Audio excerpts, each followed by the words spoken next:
me toca a mí explicar esta situación de la emergencia habitacional, producto de la información que hemos obtenido de la inscripción al Plan Tenemos Futuro. Vamos a recordar que ya en julio de 2024 el gobernador anunció que este año 2025 se iba a lanzar este plan.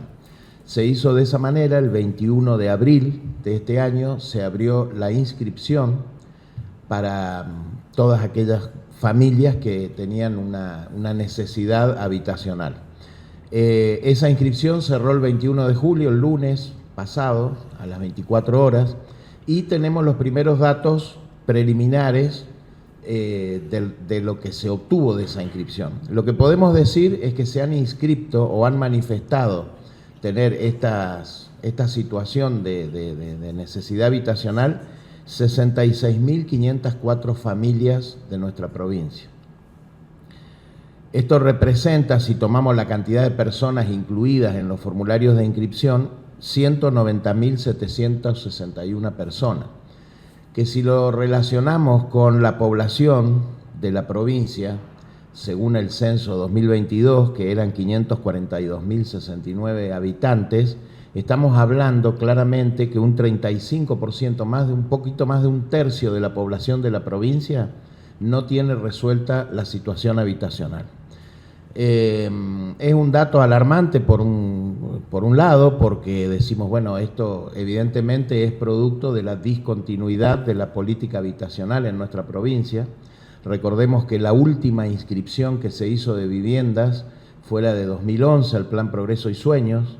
Se inscribieron 14.000 familias, se construyeron a 2015, en la gestión anterior del actual gobernador, 12.500 viviendas, y en este momento se están construyendo en la provincia las 1.500 viviendas restantes para cumplir con el compromiso contraído con esas familias que habían confiado en el Estado, ¿no?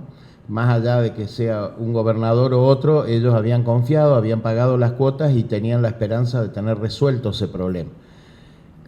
Antes de fin de año, antes de la Navidad de este año, el compromiso asumido por el gobierno de la provincia es que se van a entregar las 1.505 viviendas que están en construcción. No podemos dejar de reconocer, en primer lugar, la situación habitacional de los sanluiseños, producto un poco de la desidia de no haber construido viviendas en los últimos 10 años, 8 años.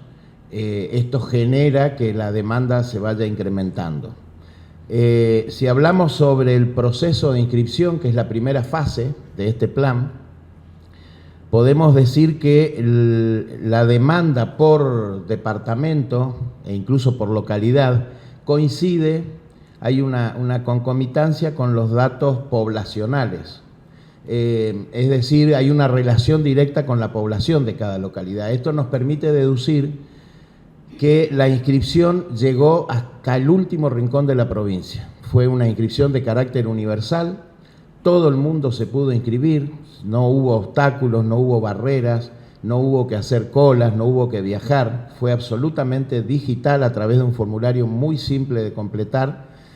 La intención fue que justamente se pudiera revelar cuál era la situación real y que llegue a todos los grupos familiares de la provincia que hoy no tienen resuelto este problema. Esa primera etapa se consiguió y tenemos ya la distribución geográfica de los formularios de inscripción.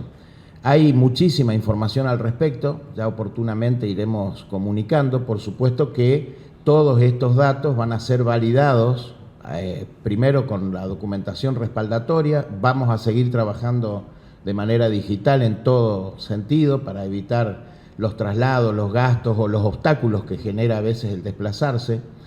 Y en los casos que sea pertinente vamos a realizar estudios socioambientales para justamente verificar que lo declarado sea real. De todas maneras, lo que podemos decir es que esta situación nos obliga a utilizar la creatividad, la imaginación para poder dar respuesta a esta demanda. en una situación, como acabamos de escuchar, de una situación económica difícil, no solo en la provincia, sino en todo el país, creo que somos la única provincia hoy que tiene una cantidad como la que acabo de mencionar de viviendas en construcción y que se atreve a plantear un plan habitacional serio a corto, mediano y largo plazo, considerando que la vivienda es fundamental para el desarrollo de la familia, a su vez que la construcción de vivienda genera fuentes de trabajo, que es otra de las necesidades que tenemos en la provincia y que dignifica a las personas. Entonces, este proyecto de ley de emergencia que va a ser enviado a la Cámara en los próximos días, contempla algunos ejes que son centrales. Por ejemplo, declarar la emergencia habitacional por el término de 5 años, prorrogable por periodos anuales por el Poder Ejecutivo. El objetivo es que esta emergencia dure hasta que el último de los inscriptos, cuyos datos hayan sido validados, tenga resuelto el problema habitacional en la provincia de San Luis. A raíz del trabajo y de la demanda que hemos podido ver, es necesario jerarquizar lo que actualmente es la Dirección de Viviendas, creando una Secretaría de Estado de Política Habitacional. Esto no va a implicar un gasto mayor dentro de la estructura de gobierno, sino que se van a reubicar los distintos funcionarios que hoy están en la dirección para poder llevar a cabo todas las medidas necesarias para tener una política seria en materia habitacional. Se va a realizar un censo de todas las tierras fiscales que existen en la provincia, ya sean del orden municipal, provincial o nacional. Necesitamos saber con qué contamos a la hora de poder empezar a proponer distintas soluciones, o construcción de barrios, o lotes con servicios, bueno. Entonces, lo primero y lo más importante es saber con qué contamos y qué necesidad vamos a tener en cuanto a tierra. Por otro lado, la ley prevé que del presupuesto anual de la provincia, de lo que se destine a obra pública, mientras dure la emergencia, el 50% se va a utilizar para las soluciones habitacionales, es decir, para atacar este problema. Es una apuesta muy fuerte. San Luis va a seguir construyendo viviendas y resolviendo esta problemática. El gobernador lo dijo claramente, la construcción de viviendas vino a San Luis para quedarse, y tenemos que dar la respuesta en base a la necesidad que tiene hoy nuestra sociedad. Y por supuesto vamos a iniciar un proceso de validación de todos los inscriptos. Como dijimos al principio, no hubo una restricción, cada uno a modo de declaración jurada pudo inscribirse libremente. Ahora necesitamos validar estos datos para que nos quede un número finito, definido, de quienes cumplen con los requisitos establecidos en la ley de viviendas vigente, y a partir de ahí empezar a proponer las distintas alternativas.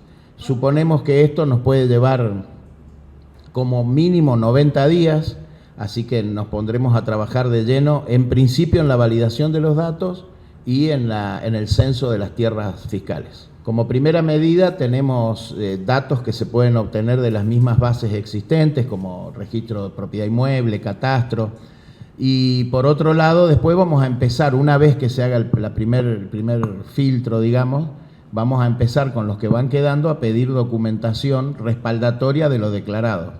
Y como tercera etapa seguramente vamos a encarar un proceso de informes socioambientales sobre los grupos familiares que para poder validar lo declarado en los formularios. La política habitacional, para que sea seria, tiene que ser diseñada, tiene que partir de un diagnóstico. Necesitamos saber cuál es la necesidad y armar una planificación. Esa planificación debe ser a corto, mediano y largo plazo. Nosotros lo que estamos garantizando con esta ley de emergencia es que, sea cual sea el presupuesto de cada año de los años venideros, el 50% de la obra pública va a ser soluciones habitacionales. Entiéndase las viviendas de barrio tradicionales que conocemos, lotes con servicio, otras opciones que se pueden dar de acuerdo a la situación de cada familia. Pero sí estamos previendo que va a haber un fondo que trasciende a los gobiernos y a los gobernantes, ya que es una ley y que establece que se va a continuar hasta finalizar con esta situación de emergencia.